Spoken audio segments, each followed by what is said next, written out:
2022 विधानसभा चुनावों में मतदाता सूची से नाम काट जाने के मुद्दे पर सोशल मीडिया पर तीखी बहस छिड़ी हुई है। यानी कि एक तरफ डीएम है, 3 डीएम है और एक तरफ पूर्व सीएम है।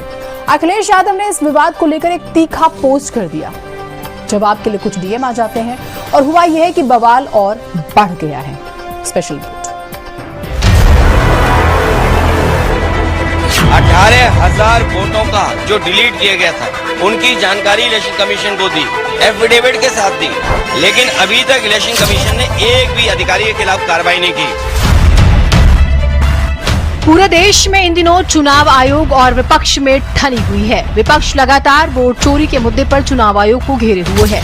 आपको याद होगा, जहां पिछले दिनों राहुल ने प्रेस कॉन्फ्रेंस के जरिए चुनाव आयोग पर सवाल उठाए थे। जवाब में चुनाव आयोग ने कहा था, राहुल गांधी शपथ पत्र दें। मोर्चा अखिलेश यादव ने संभाला और कहा, चुनाव आयोग ये बताए कि 2022 के चुनाव में जिस तरह से मतदाताओं के नाम काटे गए थे, हमने 18,000 शपथ पत्र दिए थे, उसका क्या हुआ?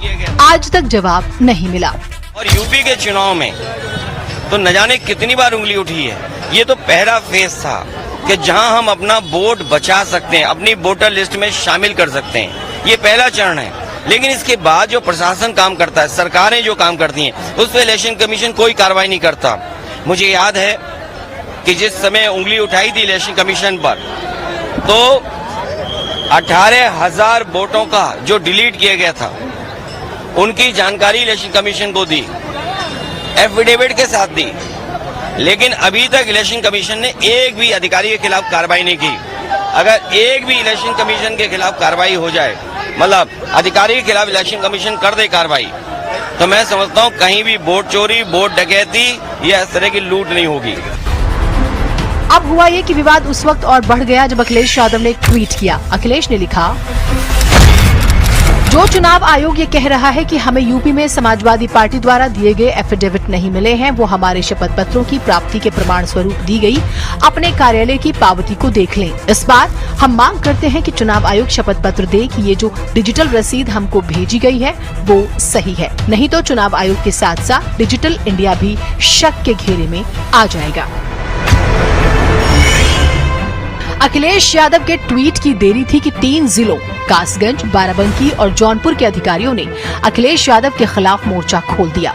उन्होंने अखिलेश के ट्वीट को रीट्वीट करते हुए लिखा, कासगंज के डीएम ने जो लिखा वो सुनिए। ईमेल के माध्यम से जनपद कासगंज की विधानसभा 101 अमापुर के अंतर्गत 8 मतदाताओं के नाम गलत ढंग से काटने की शिकायत प्राप्त हुई थी। जांच में पाया गया है कि 7 मतदाताओं के नाम मतदाता सूची में 2 बार होने के कारण नियमानुसार एक नाम को विलोपित किया गया था।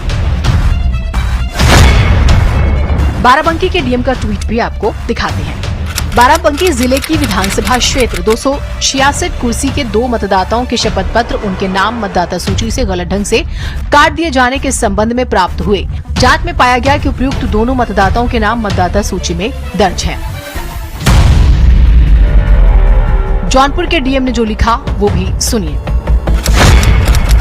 ईमेल के माध्यम से जनपद जौनपुर के विधानसभा 366 जौनपुर के अंतर्गत 5 मतदाताओं के नाम गलत ढंग से काटने की शिकायत प्राप्त हुई थी। वर्णित सभी 5 मतदाता वर्ष 2022 के पूर्व ही मृतक हो चुके थे। इसकी पुष्टि संबंधित मृतक मतदाता के परिवार के सदस्यों, स्थानीय लोगों सहित स्थानीय सभासद के द्वारा की गई थी। मृतकों के नाम नियमानुसार विलोपित किए गए हैं। अतः उपयुक्त वर्णित शिकायत पूर्णतः निराधार और भ्रामक है। तीनों ही डीएम के ट्वीट पर अखिलेश ने वापस मोर्चा संभालते हुए फिर एक बड़ा सा ट्वीट किया और लिखा, डीएम लोगों से जनता एक मासूम सवाल करती है, क्यों इतने सालों बाद जवाब आया है? जिस तरह कासगंज, बाराबंकी, जौनपुर के डीएम हमारे 18,000 शपथ पत्रों के बारे में अचानक अति सक्रिय हो गए हैं, उसने एक बात तो साबित कर दी है कि जो चुनाव आयोग कह रहा था कि एफिडेविट की बात गलत है, मतलब एफिडेविट नहीं मिले हैं, उनकी वो बात झूठी निकली। अगर कोई एफिडेविट मिला ही नहीं तो ये जिलाधिकारी लोग जवाब किस बात का दे रहे हैं? अखिलेश आगे लिखते हैं कि झूठ का गठजोड़ कितना भी ताकतवर दिखे, पर आखिरकार झूठ हारता ही है, क्योंकि नकारात्मक लोगों का साझा गोरख धंधा अपने अपने स्वार्थों की पूर्ति करने के लिए होता है। ऐसे भ्रष्ट लोग ना तो अपने ईमान के सगे होते हैं न परिवार के न समाज के, तो फिर भला अपने साझेदारों के कैसे होंगे। ये बेईमान लोग देश और देशवासियों से ताउम्र दगा करते हैं और अंततः पकड़े जाने पर अपमान से भरी जिंदगी जीने की सजा काटते हैं। भाजपा सरकार, चुनाव आयोग और स्थानीय प्रशासन की मिलीभगत वो चुनावी तीन तिगाड़ा है जिसने सारा काम बिगाड़ा है और देश के लोकतंत्र पर डाका डाला है। उन्होंने अपनी कुर्सी, अपना रुतबा बचाने के लिए इस तरह के फैसले लिए और फैसले लेने के बाद भी, चाहे वो जर्मनी का रहा हो तानाशाह, इटली का तानाशाह रहा हो, रशिया का तानाशाह रहा हो, वो अपनी कुर्सी नहीं बचा।